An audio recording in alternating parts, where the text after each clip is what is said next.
ગઈ તારીખ 5/7/2026 રોજ ફરિયાદીબેન રેખાબેન વાઇફ ઓફ ચિરાગભાઈ બગડા જાતે અનુજાતિ ઉવા છત્રી રે મેટોડાવાળા લોધિકા પોલીસ સ્ટેશન ખાતે રૂબરૂ આવેલા અને તેને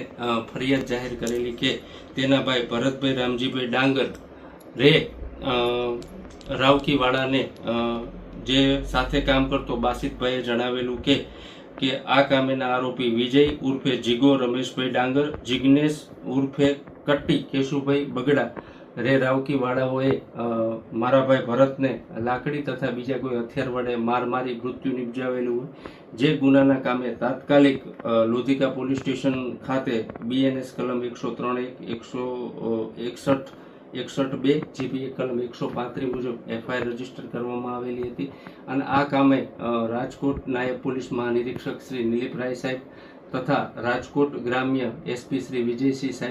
વિજયસિંહ ગુર્જર સાહેબની સૂચના અન્વયે રાજકોટ ગ્રામ્ય LCB PI રાવ તથા તેની ટીમ, લોધિકા PSI સરવૈયા તથા તેની ટીમ તપાસમાં હોય, જે દરમિયાન LCB રાજકોટ ગ્રામ્યના સ્ટાફને હકીકત મળેલી કે આ બંને આરોપીઓ માખાવડ પાસેથી આ વિજય તથા જિગ્નેશ ઉર્ફે કટ્ટી ને એસન્ટ કાર સાથે ઝડપી લીધેલા છે અને આ ગુનાની તપાસ PSI સરવૈયા કરી રહ્યા છે. આ કામે બંને આરોપીઓએ આ ભરતને શરીરની અલગ અલગ જગ્યાએ લાકડી તથા બીજા હથિયાર વડે માર મારેલો હોય, જેની તપાસ લોધિકા ઇન્ચાર્જ PI સરવૈયા